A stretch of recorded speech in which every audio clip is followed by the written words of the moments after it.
Hello, everyone, and welcome to the Who Podcast, the Watchmen podcast, where we ask the question, whatever happened to the American dream? Come take a journey with us and discover that yourself. I am Phil, and joining me, as always, is me, Tyler. It is I. And it's great to see you, man. I know. It is. And I'm rocking my new Krypton Report t-shirt from TeePublic for the other podcast I'm part of. And head up and work on and do. For you people who might just discover us on YouTube. Yeah. Check out Capes and Lunatics. Check out Krypton Report. I'm telling you, man, I am digging reading the Watchmen stuff. Like, I never read the Minutemen before, and I don't know why, but this has been really good. And once again, I think Darwin Cook as the artist, and I mean, and he's writing also, isn't he? Yeah, I think so, because his is the only name on the cover. Yeah, I'm pretty sure I remember them saying. Yeah, I mean, his writing is great. Yeah, writer and artist. Yeah, and his artwork for this is just perfect. It's spot on perfect. Like it just evokes that old time that you'd want from the Minutemen. It just, as I read more of it, I just love it more and more. Oh yeah, I think we said in the last episode, the one before. Yeah, he has that old pulp feel, and it's like an old like if you get a flat, like old Captain America or Superman comics, but kind of with like that darker edge. Yeah, and like for anybody like who's just getting into this and kind of where the Minutemen kind of stand in the pantheon of the Watchmen universe, you could kind of compare it to like the Justice Society. Yes. In the sense of being like the old heroes, and then the Justice League was the new heroes. We're not getting into a lot of continuity, but that just kind of gives you like a quick snap idea of kind of what the Minutemen represent and who they are. That's a good analogy because, I mean, you had a Night Owl here, and then later on you got a new Night Owl, just like, Flash and Green Lantern, like, passed on their legacies. And yeah, exactly. So, I mean, you have the Silk Spectre 1, Silk Spectre 2, Night Owl 1 and 2. So, it's really, you're basically, and I think it'd be kind of fun, Phil, just throwing this out here. Maybe do a quick podcast one day just kind of talking about the origin of the Watchmen characters. Yes. Maybe when we get to Watchmen the book, just how they started as the Charlton comic characters, but then morphed into their own characters. Yeah, because I think I heard not even that long ago that I think Alan Moore originally wanted to use the Charleston characters, and I guess DC was like, no, we got plans for them. So if I remember, they had plans for them, and then the story that he was proposing was too dark and mature. They didn't want to know if they wanted to do that to those characters. So basically he created new characters that are like identical to them in a sense, but yet became their own. So he was able to craft the story he wanted. So yeah, I mean, that would be really great to talk about. But so we're in part 3. Phil, why don't you hold up the cover since I have the trade? Oh, yes. Show the individual issue. Yes. All right, you want to lead this off here? Yeah, it starts off with Hollis Mason at the garage fixing a car. It starts off in 1962. Like each book has, if you're just joining us, like each one of these books kind of start with what we'll say as the now time period for this story. Yeah, 1962. Like yeah, right before he releases his Under the Hood book, and basically, and everyone giving him crap about it. Everyone's attacking him for what he's wants to release, and then we go into flashback stories of adventures that he's telling basically us as the reader. All right. And then it jumps back to 1940. I guess it's right after you saw this in the original series and in the movie when the comedian, I guess, how do we put this? Tries to rape Silk Spectre. Yeah. And it's always weird. Like we talk about to remember how young the comedian's actually supposed to be. Mm-hmm. And it's one of those things like this. And I love the fact that Night Owl is reading where they've already decided to make Minutemen comics. Mm-hmm.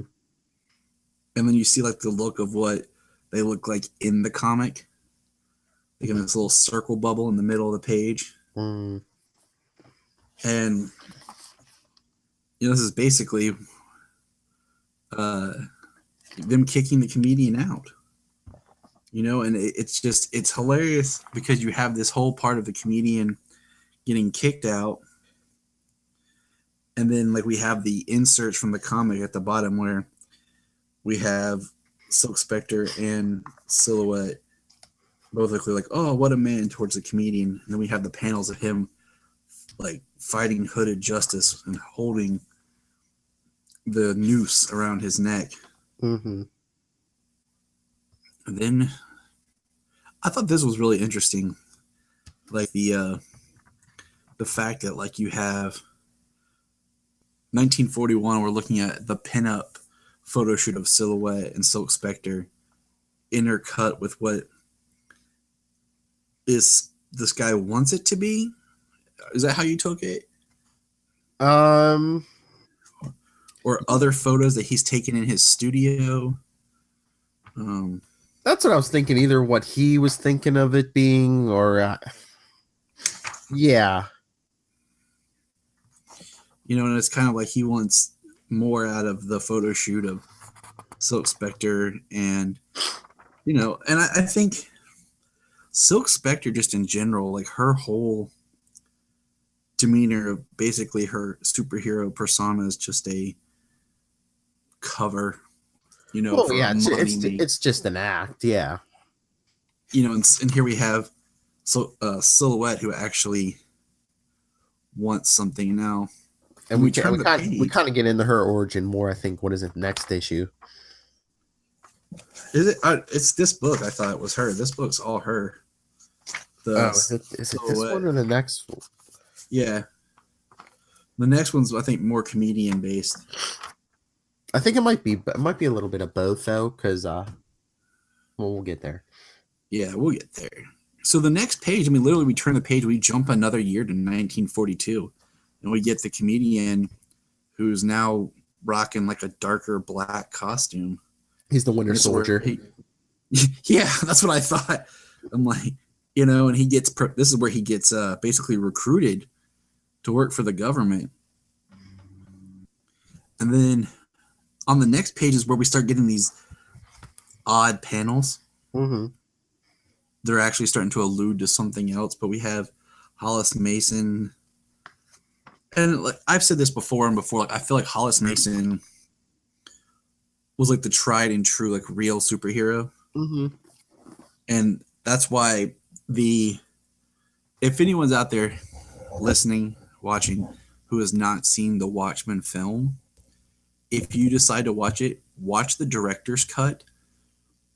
You don't have to watch the super long one with the black freighter in it, but the director's cut reinserts a certain scene with Hollis Mason that I feel was very important in the film that they had cut out. And I'm not going to tell what the scene is because spoilers, if some people don't know.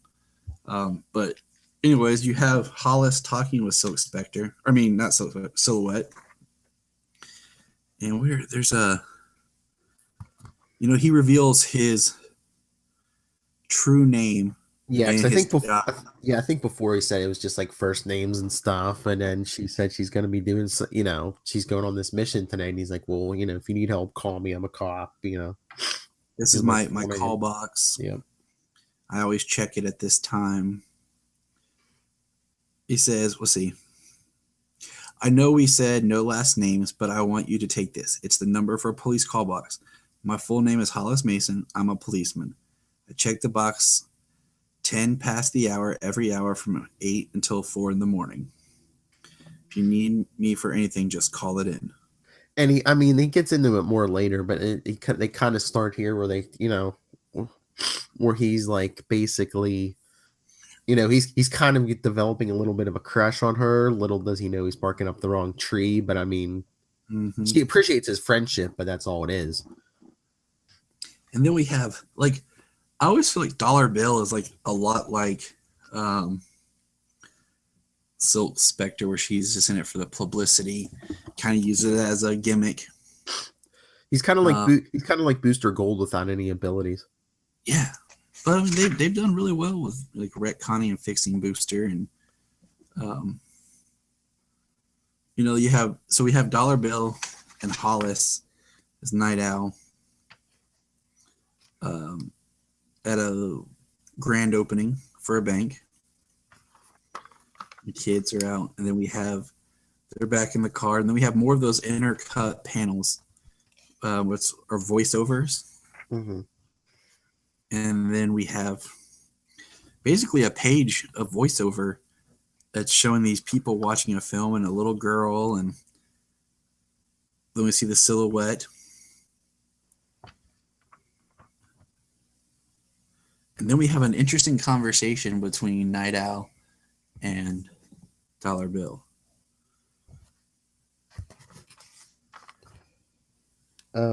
Yeah. About talking about their some of the other Minutemen. Basically being homosexuals. Yes, and Dollar Bill was talking about the Bible saying homosexuality is a mortal sin. And doesn't it, where is it?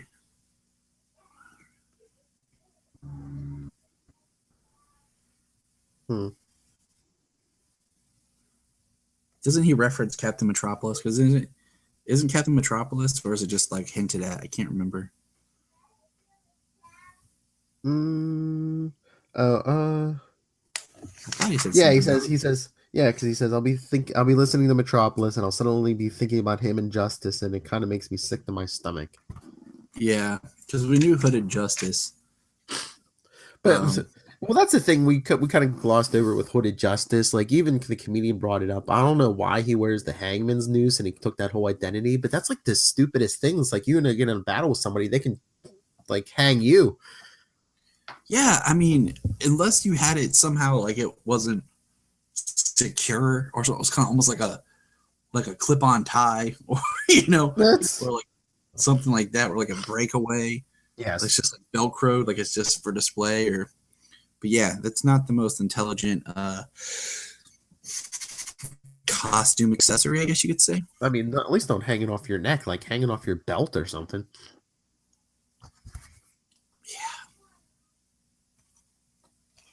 Yeah, it just, so we get to the next page. But but these guys sitting around watching this movie, because it's like all guys and they have this little girl. Are they kind of like suggesting that this is like child pornography they're watching? I kind of wonder, because I feel like a lot of this is suggestive. Mm-hmm. Because this is where the silhouette busts in and saves her, and she has a really great line about, even though the little girl gets shot, she was already dead in her eyes and in her face. Yeah. And the silhouette gets shot. Where is it? But then she manages to call Hollis. I see that in death, her eyes are unchanged. She really is a ghost girl, murdered long ago and fading from me in the flickering light. Yes. So yeah, she calls Hollis. I'm at a church, she says. He comes running as Night Owl, which I thought was interesting. Like, he could have shown up as Hollis the cop, She's bleeding out in a church. He saves her, takes her to her doctor friend. And then we see certain elements of the scene with the doctor represents some of the things we were seeing earlier. We find out that the interesting panels that were cut from the final scene of her bleeding and being helped by the doctor, as she's laying in bed healing from her gunshot wounds. And it kind of ends it ends right there with very much a cliffhanger. But I love the insert in the middle, the silhouette, avenging angel and patron saint of children everywhere. Yes. So, yeah, I'm a sucker for backstory when it comes to characters and things. It's like I like learning about the Minutemen, which in the Watchmen film you kind of just really gloss over because they're all in the intro prologue-ish credits in the Well, intro yeah, credit. that's what this whole Before Watchmen event was for, was all the backstory. So yeah, that was Minutemen Before Watchmen by Darwin Cook #3. But yeah, I don't think we have much news like otherwise for Watchmen. There hasn't been anything. But all I can think of is like, all I was thinking about was like merchandise. Like I was thinking about like, you're wearing your Krypton Report shirt. And I was thinking, do they have Watchmen shirts? If they don't yet, they're probably about to, because it just seems like They did in the movie because I had a sweet Watchmen hoodie that I don't know what happened to that just had the comedian button on it and said, who watches the Watchmen? And where's my phone? While we're talking, I'm gonna look something up real quick. because I know we were at the toy store the other day and I saw like those little mini made figures. Mm-hmm. Like a little bigger than the Lego figures, and they were like Watchmen. I think it was like Night Owl and the comedian. And I was just like, oh, Alan Moore's his worst nightmare is coming to pass. I have. All right, I'm on superherostuff.com, and there's 4 shirts. A Dr. Manhattan, then a Dr. Manhattan with Silk Spectre, a comedian shirt, and a Rorschach.